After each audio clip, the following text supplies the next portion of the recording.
दोस्तों, begin help channel पर आप सभी का स्वागत है। दोस्तों, जो माता पिता अपने बच्चों का दाखिला केंद्रीय विद्यालय के स्कूलों में कराना चाहते हैं, उन सभी माता पिता के लिए खुशखबरी है। अब क्या है वो खुशखबरी? खुशखबरी है दोस्तों, केंद्रीय विद्यालय बहुत जल्द अपने स्कूलों में दाखिला शुरू करने वाला है। ऐसा हम इसलिए कह रहे हैं क्योंकि केंद्रीय विद्यालय संगठन ने सत्र 2020-21 के एडमिशन की गाइडलाइंस जारी कर दी है। जी हाँ दोस्तों, सत्र 2020-21 के एडमिशन की गाइडलाइंस जारी कर दी गई हैं। तो दोस्तों, तैयार हो जाइए दाखिले के लिए। उससे पहले हम आपको बताएंगे संगठन ने क्या क्या बदलाव अपनी गाइडलाइंस में किए हैं। दोस्तों, वीडियो शुरू करने से पहले अगर आप हमारे चैनल पर पहली बार आए हैं तो प्लीज़ हमारे चैनल को सब्सक्राइब करना। दोस्तों, सबसे पहले हम आपको ये बता देना चाहते हैं कि गाइडलाइंस क्या होती है। गाइडलाइंस स्कूल द्वारा तैयार किया गया वो परफॉर्मा होता है जिसके आधार पर केंद्रीय विद्यालय अपने स्कूलों में बच्चों को एडमिशन देता है। मतलब ये हुआ कि केंद्रीय विद्यालय अपने स्कूलों में उन बच्चों को एडमिशन देगा जो इन गाइडलाइंस को फॉलो करेगा या फिर उनको पूरा करेगा। गाइडलाइंस में सभी की डिटेल दी हुई होती है। मतलब क्या एज होनी चाहिए, कौन सी क्लास में कितनी एज होनी चाहिए, क्या डॉक्यूमेंट्स आपको लगाने हैं, किन किन कैटेगरीज में आप अपने बच्चों के एडमिशन के लिए अप्लाई कर सकते हैं, कौन कौन से आपको रिजर्वेशन मिलेंगे, इन सब की पूरी डिटेल गाइडलाइंस में दी हुई होती है। इन्हीं गाइडलाइंस के आधार पर वो संगठन यानी केंद्रीय विद्यालय संगठन अपने स्कूलों में एडमिशन लेते हैं। तो दोस्तों, आखिरकार केंद्रीय विद्यालय संगठन ने गाइडलाइंस जारी कर दी हैं। इसका मतलब ये हुआ कि बहुत जल्द एडमिशन शुरू होने वाले हैं। अगर आप इन गाइडलाइंस को पढ़ना चाहते हैं तो आप केंद्रीय विद्यालय संगठन की ऑफिशियल वेबसाइट पर जाकर इसको डाउनलोड कर सकते हैं। ये PDF की शक्ल में होगा और इसके टोटल पेजेस 19 हैं। तो चलिए इसकी मोटी मोटी बातें हम आपको बता देते हैं। इस छोटे से चेंजेस हैं जिनके बारे में हम आपको बता देते हैं। सबसे पहले सर्कुलर में जनरल गाइडलाइंस दी गई हैं। जनरल गाइडलाइंस में डेफिनेशन दी गई है जिनमें बताया गया है कि ट्रांसफरेबल जॉब क्या होता है या ट्रांसफ़र क्या माना जाता है केंद्रीय विद्यालय संगठन के अंतर्गत, और सिंगल गर्ल चाइल्ड क्या होती है। ये सब दोस्तों, इनमें कोई बदलाव नहीं किया गया है। ये एज इट इज़ है। जो पिछले साल था वही इस साल है। इसमें कोई भी बदलाव नहीं किया गया है। प्रायोरिटी इन एडमिशन, इसमें भी दोस्तों कोई बदलाव नहीं किया गया है। चौथे टॉपिक पे आते हैं, एलिजिबल एज फॉर एडमिशन। ये सब दोस्तों, इस एज लिमिट में भी कोई बदलाव नहीं किया गया है। First, second, third, fourth, fifth जो भी क्लासेस में केंद्रीय विद्यालय संगठन एडमिशन लेता है, उन क्लासेस में कोई भी एज के लिए बदलाव नहीं किया गया है। हाँ, एक लाइन इन्होंने जो लिखी हुई है, child born on 1 April should also be consider. मतलब ये हुआ कि केंद्रीय विद्यालय ये कहता है कि 31 मार्च तक पैदा होने वाले बच्चों की एज को काउंट किया जाता है। मगर यहाँ पे इन्होंने ये लिखा है कि अगर कोई बच्चा 1 अप्रैल को भी अगर पैदा हुआ है और उसकी एज में, यानी ये 1 अप्रैल को पैदा होने वाले बच्चे को भी उस एज में काउंट किया जाएगा। जैसे 5 years to 7 years पहली क्लास के लिए एडमिशन की एज है।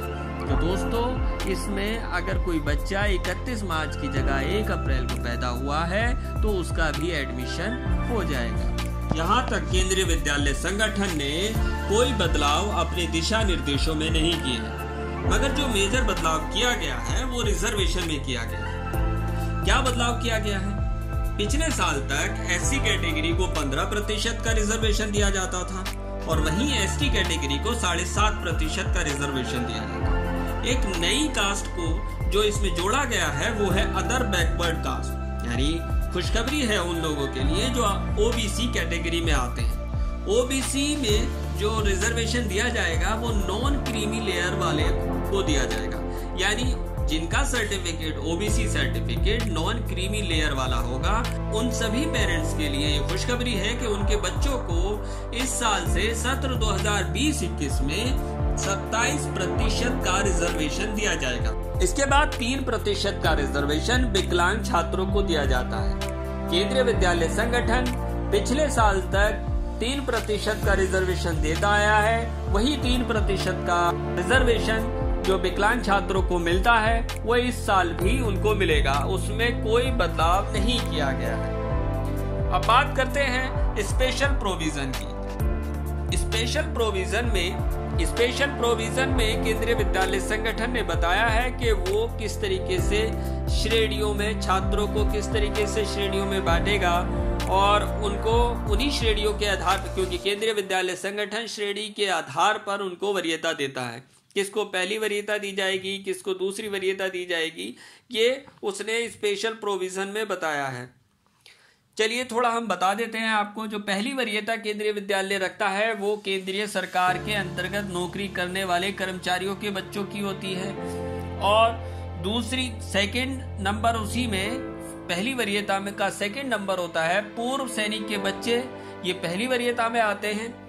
और थर्ड होते हैं विदेशी राष्ट्रीय अधिकारियों के बच्चे जो कि भारत में आए हैं या भारतीय सरकार द्वारा आमंत्रित किए गए हैं। इन सभी को दाखिले में पहली वरीयता दी जाती है। दूसरी वरीयता की बात करते हैं। दूसरी कैटेगरी में वो छात्र जो कि सहायता निकाय एवं सार्वजनिक क्षेत्र उपक्रम या भारत सरकार के उच्च शिक्षा संस्थानों के कर्मचारियों के बच्चे हों, और तीसरी कैटेगरी में जिसमें राज्य सरकार के कर्मचारियों के बच्चे शामिल हों, या फिर भारत में रह रहे विदेशी नागरिकों के बच्चे जो व्यक्तिगत या सरकारी कार्य के निकाय के रूप में हों।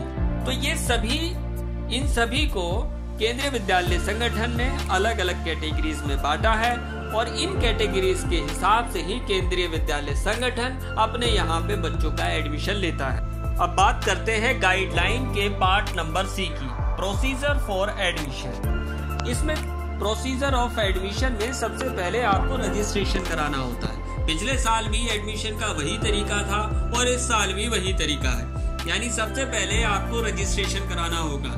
रजिस्ट्रेशन का मतलब ये नहीं है कि आपके बच्चे का एडमिशन हो गया है या फिर आपने अप्लाई कर दिया। रजिस्ट्रेशन कराने के बाद आपको अप्लाई करना होता है। आप ध्यान से सुन लें, सबसे पहले आपको रजिस्ट्रेशन कराना होता है और उसके बाद आपको आवेदन करना होता है। आवेदन करने की या फिर रजिस्ट्रेशन करवाने की अभी तक कोई डेट नहीं आई है। रजिस्ट्रेशन कराने के लिए आपको एक साइट का नंबर दिया जाएगा जिस पे जाकर के आप उसको रजिस्ट्रेशन कर सकते हैं। अभी तक ऐसी कोई एड्रेस नहीं आई। केंद्रीय विद्यालय संगठन इसको अभी कुछ दिनों में जारी कर देगा, जब वो अपने एडमिशन की या फिर रजिस्ट्रेशन कराने की डेट को रिलीज करेगा। उसी के साथ उस वेबसाइट का नाम भी रिलीज करेगा, बताएगा, जिसपे आप जाकर के रजिस्ट्रेशन करवा सकते हैं। क्या है रजिस्ट्रेशन के बाद अब हम बात करते हैं डॉक्यूमेंट्स की। डॉक्यूमेंट्स में कोई बदलाव नहीं है। जो पहले आपको डॉक्यूमेंट देने होते थे वही डॉक्यूमेंट अब भी आपको देने पड़ेंगे। क्या देने होंगे? क्लास 1 के एडमिशन के लिए आपको डेट ऑफ बर्थ का सर्टिफिकेट देना होगा, एड्रेस प्रूफ का सर्टिफिकेट देना पड़ेगा, एक फोटो देनी पड़ेगी। अगर आप किसी कास्ट से बिलोंग करते हैं तो आपको कास्ट का सर्टिफिकेट देना पड़ेगा, और इसके अलावा आप किसी भी कैटेगरी या श्रेणी में आते हैं तो आपको उसका सर्टिफिकेट देना पड़ेगा। जैसे अगर आप विकलांग हैं तो आपको विकलांग का सर्टिफिकेट देना होगा, या फिर आप आपके फादर किसी सरकारी नौकरी पे हैं तो आपको उनके डॉक्यूमेंट्स लगाने पड़ेंगे। आप किसी भी कैटेगरी या श्रेणी में आते हैं तो आपको उस कैटेगरी को साबित करने के लिए, उस श्रेणी को साबित करने के लिए अपने डॉक्यूमेंट्स को साथ में लगाना होगा। यही डॉक्यूमेंट्स आपको पिछले साल भी देने होते थे और वही डॉक्यूमेंट इस साल भी देने होंगे। मतलब ये हुआ इस साल इसमें भी कोई बदलाव नहीं किया गया है। वही सारे डॉक्यूमेंट पिछले साल भी दिए हैं, वही इस साल भी देने होंगे। क्लास 1 के एडमिशन को आप ऑनलाइन कर सकते हैं। क्लास 1 के एडमिशन हम पहले भी बता चुके हैं ऑनलाइन होते हैं, और उसके अलावा जो बाकी क्लासेस होती हैं उनके एडमिशन ऑफलाइन होते हैं, यानी वो स्कूल में जाकर के आपको फॉर्म भरना होता है। ऑनलाइन का मतलब ये होता है कि आप उसे अपने मोबाइल, लैपटॉप, डेस्कटॉप या फिर साइबर कैफे से जाकर के फॉर्म को भर सकते हैं, रजिस्ट्रेशन करा सकते हैं, उसके बाद उसको अप्लाई कर सकते हैं।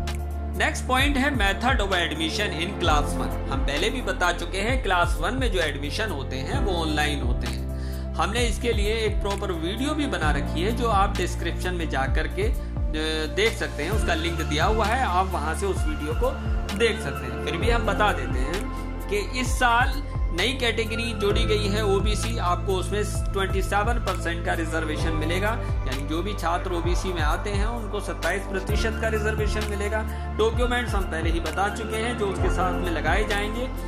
अब ये रिजर्वेशन हम बता देते हैं कि एक किस तरीके से, यानी एक क्लास में कितने बच्चों को कौन सी कास्ट में एडमिशन मिल सकता है। तो चलिए थोड़ा सा समझ लेते हैं। एक क्लास में 40 बच्चे होते हैं, तो उन 40 बच्चों को अगर हम कास्ट में अगर हम डिवाइड करते हैं तो कितने बच्चे एक कास्ट के एडमिशन होते हैं, तो हम बताते हैं आरटीई के तहत 25% बच्चों का एडमिशन होता है, राइट टू एजुकेशन।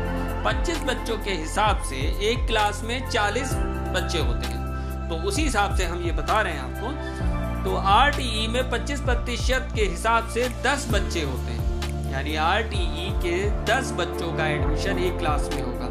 एक क्लास मतलब एक सेक्शन, एक यानी अगर क्लास 1 के 4 सेक्शन हैं तो एक क्लास में 40 बच्चे हैं, एक सेक्शन में 40 बच्चे हैं और 4 क्लास हैं तो 160 बच्चे हो गए। बट हम एक सेक्शन की बात कर रहे हैं।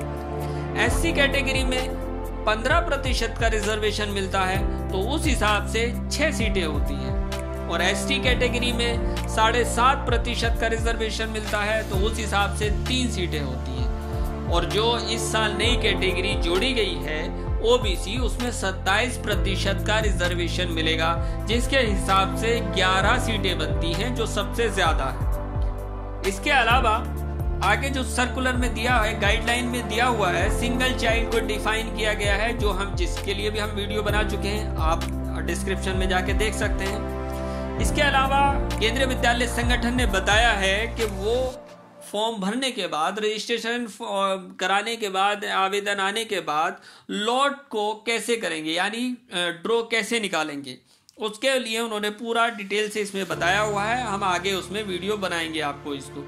तो अभी हम पूरा इसको पढ़ के बता दे रहे हैं जो मोटी मोटी बातें हैं। इसमें कई सारे लोड उन्होंने बताए हैं कि इस तरीके से वो लोड निकालेंगे, आगे की वीडियो में हम उसको बताएंगे। यूं तो केंद्रीय विद्यालय संगठन ने सभी की डेफिनेशन, यानी सभी को अच्छे से समझाया हुआ है हर टॉपिक को, और सभी को समझाना एक ही वीडियो में पॉसिबल नहीं है। तो इसके लिए हम आगे भी वीडियो बनाएंगे जिसे आपको हम अच्छे से समझा सकते हैं। फिलहाल हम डेफिनेशन ऑफ नेबरहुड आपको समझाने की कोशिश करते हैं। नेबर्स का मतलब अलग अलग होता है। अगर आप मेजर सिटी में रहते हैं तो वो अलग है, और अगर मेजर सिटी के अलावा अगर किसी और आप गांव में रहते हैं या किसी और एरिया में रहते हैं तो उसका अलग है। यानी 5 किलोमीटर का दायरा जो है वो मेजर सिटी के लिए डिफाइन किया गया है, और उनके अलावा जो सिटीज, जो प्लेस, एरिया या गांव हैं, उनके लिए 8 किलोमीटर का वो दायरा है। अब बात करते हैं फीस की।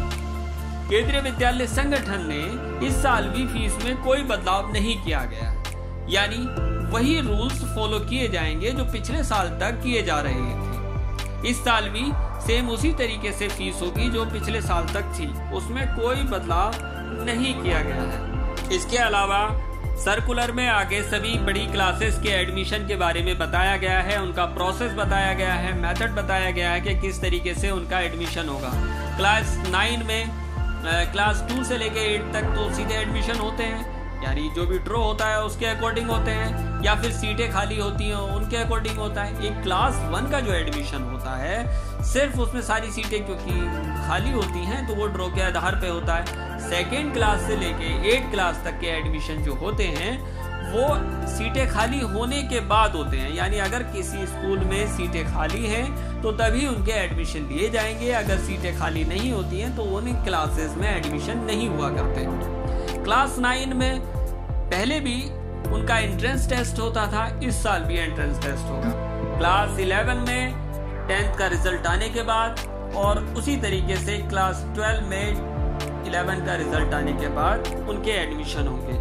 सेम तरीका है जो पिछले साल तक हुआ करता था वो इस साल भी है, उसमें कोई बदलाव नहीं है। स्पोर्ट्स कोटा भी उन्होंने डिफाइन किया हुआ है कि स्पोर्ट्स कोटे के आधार पे भी बच्चों के दाखिले होते हैं। अगली वीडियो में हम डिटेल से आपको जरूर बताएंगे सारे कोटे के बारे में। तो दोस्तों, ये थी वो मुख्य बातें जो गाइडलाइंस में दी गई थी। यूं तो केंद्रीय विद्यालय संगठन ने अपनी गाइडलाइन में हर टॉपिक को अच्छे से डिफाइन किया गया है, मगर एक वीडियो में आपको उन सब के बारे में डिटेल से बताना पॉसिबल नहीं है। उनमें से जो मुख्य बातें जो आपको बताने वाली थी वो हमने बता दी है। आने वाली वीडियो में हम आपको और भी टॉपिक्स के बारे में बताएंगे जो आपके काम आ सकते हैं। तो दोस्तों, हमारा कहना यही है कि आप केंद्रीय विद्यालय में अप्लाई ज़रूर करें। अभी पिछले दिनों में ही 12वीं क्लास का रिजल्ट आया है, उसमें केंद्रीय विद्यालय टॉप पे रहा, वहाँ हैं सबसे ज़्यादा पास हुए हैं। तो हमारा कहना यही है, केंद्रीय विद्यालय शिक्षा के मामले में भी ये कह सकते हैं कि वो सबसे ऊपर है। तो आप ज़रूर अप्लाई करें और अपने डॉक्यूमेंट्स को तैयार रखें। वीडियो अगर आपको अच्छी लगी हो तो उसे लाइक और शेयर ज़रूर करें। मिलते हैं अगली वीडियो में।